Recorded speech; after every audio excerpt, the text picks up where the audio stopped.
Causas e Canções pela TV Causas da Vida. E antes da gente falar do tema desta quinzena aqui no Causas e Canções, aqueles pedidos que eu sempre faço para você. Não deixe de se inscrever aqui na TV Causas da Vida e clicar naquele sininho da notificação para não perder nenhuma das novidades, nenhum dos conteúdos democráticos, anti-hegemônicos e contra todas as cercas aqui da TV Causas da Vida. Não deixem também de compartilhar esse conteúdo, não deixem de comentar, não deixem também de dar o like no vídeo. Isso é muito importante para que o YouTube, o algoritmo, entendam que o nosso conteúdo é relevante e apresente isso para mais e mais pessoas. E também, se você quiser, você pode se tornar um membro aqui do canal. A partir de R$ 4,99 apenas, você se torna membro aqui do canal, ajuda a gente a crescer ainda mais e ainda ganha vantagens, né? É só clicar no Seja Membro que você vai ver as vantagens que tem em se tornar um VIP aqui da TV Causas da Vida. Vamos falar sobre uma grande perda que nós tivemos no final do ano passado. Eu estou devendo esse vídeo já há um tempo, mas agora saiu, finalmente. Carlos Eduardo Lira Barbosa, em artes conhecido como Carlos Lira ou Carlinhos Lira. Nascido e falecido na mesma cidade do Rio de Janeiro, onde nasceu a Bossa Nova. Ele veio ao mundo no dia 11 de maio de 1933, embora durante muito tempo houvessem inconsistências em relação ao ano. Algumas fontes diziam 1937, outras 1934, outras 1935, mas sim, ele nasceu em 1933. E ele partiu no dia 16 de dezembro de 2023, aos 90 anos de idade. E antes da gente entrar na carreira musical do Carlinhos Lira, eu poderia dizer que ele era do signo de Touro, porque na astrologia tradicional, 11 de maio é taurino. Só que ele era um estudioso da astrologia sideral. E ela foi descoberta por um astrólogo e astrônomo irlandês chamado Cyril Fagan. E ele defendia uma revisão da astrologia tradicional, dizendo que 80% dos signos das pessoas estão errados. Então, o Carlos Lira se dizia do signo de Áries. E ele chegou a escrever um livro sobre essa nova astrologia chamada Ayanamsa, que é o nome em sânscrito que define essa diferença entre a astrologia tradicional e a sideral. Bom, eu vou continuar seguindo a tradicional e me considerando uma legítima capricorniana com ascendente em peixes. Mas então vamos falar do Carlinhos Lira, artista. Como todo mundo sabe, ele foi um dos pioneiros da Bossa Nova e a Bossa teve seu estouro em 1958 com o célebre álbum Chega de Saudade, do genial João Gilberto. E o João incluiu 3 músicas de Carlos Lira. O Lobo Bobo, em parceria com Ronaldo Boscoli. Saudade fez um samba, parceria com Vinícius de Moraes. E Maria Ninguém, que o Carlos Lira fez letra e música. Antes disso, em 1954, o Carlos Lira fez sua primeira composição, chamada Quando Chegares. Mas a sua primeira música gravada foi Menina, que foi lançada num single 78 rotações pela maravilhosa Sylvia Telles, uma das precursoras do movimento. Somente em 1956 que o Carlos Lira começou sua carreira como um músico profissional, tocando violão elétrico na banda do famoso Bené Nunes. E o Carlos Lira participou daquele famoso show da Hebraica em 1957, que reuniu muita gente desse movimento. E eles não tinham um nome, né? E resolveram colocar, escrever num cartaz, assim, hoje Sylvia Telles, Carlos Lira e um conjunto Bossa Nova. Então, o nome Bossa Nova ficou conhecido através desse cartaz. E muita gente participou, Nara Leão, Johnny Alf, Ronaldo Boscoli, que foi uma espécie de patrono desse movimento. Ele produziu, mas enfim, essa história da Bossa Nova todo mundo já conhece, né? As reuniões no apartamento do Dr. Jairo Leão, o pai daquele que era considerada a musa do movimento, a tímida capixaba Nara Leão, muito embora Nara recusasse esse título. Mas outros nomes de peso, como que eu já citei, o Ronaldo Boscoli, ele era o mais velho do grupo e era visto assim como um líder. Isso segundo palavras dele no seu livro de memórias, aqui ó, o Eles e Eu, que eu até já mostrei na semana passada nas minhas dicas de livros. Tem histórias muito boas aqui contadas pelo próprio Ronaldo Boscoli.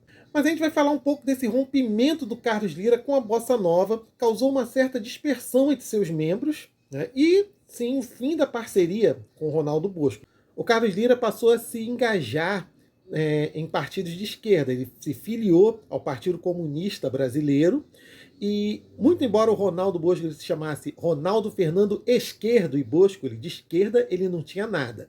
Então ele começou a ficar meio de saco cheio desse Carlinhos Lyra que deixou a bossa nova para fazer músicas mais políticas, músicas com mais consciência social, né? E os dois tiveram um rompimento por muitos anos, né? No final da vida do Boscoli, eles voltaram a se falar. Tudo isso começou em 1960, quando o Carlinhos fez a trilha sonora da peça A Mais-Valia Vai Acabar, seu Edgar, de autoria do Oduvaldo Viana Filho, o Vianinha, que depois se mostraria um dos dramaturgos mais engajados na luta contra a ditadura militar e sim, contra a censura. Em 1961, o Vianinha, o Carlos Lyra, mais o poeta Ferreira Goulart, o cineasta Leon Hirschman e o sociólogo Carlos Estevam fundou o Centro Popular de Cultura da União Nacional dos Estudantes, o popular CPC, cujo objetivo era criar uma arte popular revolucionária e defendia o caráter coletivo e didático da obra de arte, bem como o engajamento político do artista. Uma das ideias, né, do manifesto do Centro Popular de Cultura era que fora da arte política não há arte popular. Só que o CPC teve vida curta, porque em 1964 veio o golpe militar e esse centro foi extinto juntamente com a União Nacional dos Estudantes. Teve até aquele incêndio no prédio da Uni. Aliás, em 1963, um ano antes do golpe, o Carlos Lyra fez a melodia e o Vinícius de Moraes fez a letra, né? Além, né, do hino da Uni, né?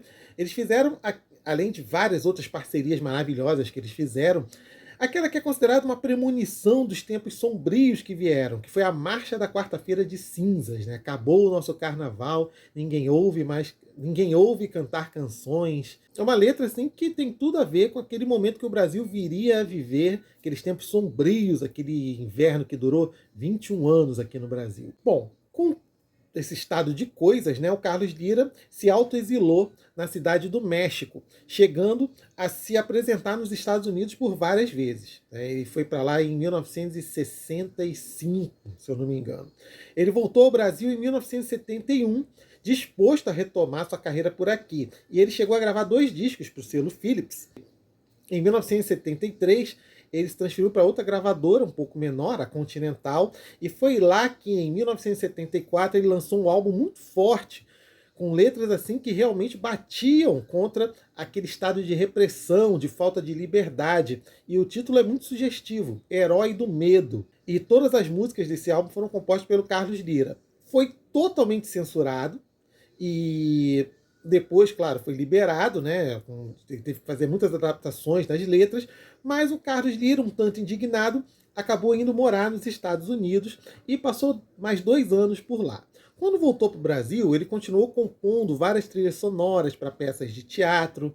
O Carlos Lyra manteve-se em atividade, fazendo shows, compondo músicas com novos parceiros, mas sempre fazendo grandes revivals de seu repertório, né? Músicas como Primavera, Canção que Morre no Ar, Maria Ninguém, que eu já citei, Minha Namorada, muita música maravilhosa que ele fez, o Samba do Carioca. Aliás, tem um detalhe, o Carlos Lyra fez a música da peça Pobre Menina Rica, em 1963, né, junto com Vinícius de Moraes, que teve a direção do Aloysio de Oliveira e a direção musical do Elmir Deodato.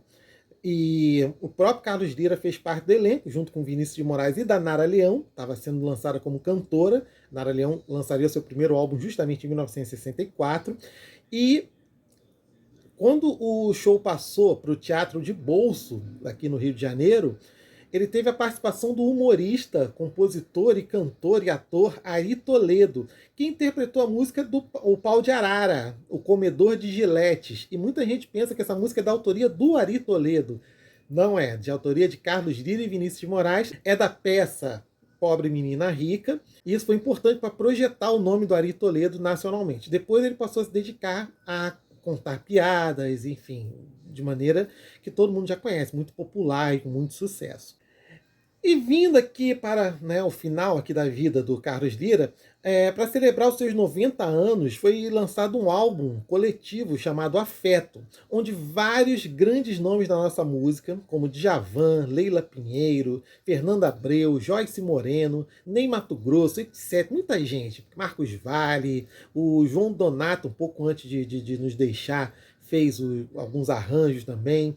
Essa galera canta músicas do repertório do Carlos Lyra, vários desses clássicos. E que bom que ele chegou a receber essa homenagem em vida, recebeu as flores em vida. E dizem, né, ele gostou muito, ficou muito comovido também.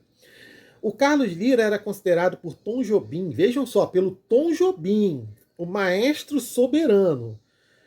Carlos Lyra era considerado o melhor melodista da bossa nova. Se o Tom falou isso, quem sou eu para discordar, né? Carlinhos Lyra, o parceirinho 100% que une a ação ao sentimento e ao pensamento, como já nos dizia o Vinícius de Moraes no Samba da Bênção que ele fez com Baden Powell. O Carlos Lyra fez algumas das mais lindas canções, não só da bossa nova, mas como da música brasileira, da MPB em geral. Mas ele jamais deixou seu lado social de lado, fazendo músicas combativas, sem jamais perder a ternura das canções. Grande Carlinhos Lyra, que temos que assinalar aqui, era um botafoguense renomado. E ele deveria ter nos deixado vendo o nosso time campeão brasileiro, não dando pipocada, né? Mas aí já é outro papo, né? Não deixe de se inscrever aqui na TV Causas da Vida, não deixe de dar o like, de comentar, de compartilhar, enfim, de espalhar para todo mundo, não só os vídeos do Causas e Canções, mas como também o conteúdo da TV Causas da Vida. Tem muitas lives maravilhosas, programas ótimos, que vocês podem ver e rever a hora que vocês quiserem. E não deixe também de, se você desejar, se tornar um membro aqui do canal, um membro VIP do canal da TV Causas da Vida. Vocês vão ter um conteúdo assim maravilhoso e muitas vantagens também. Este foi o Causas e Canções e eu sou Guti.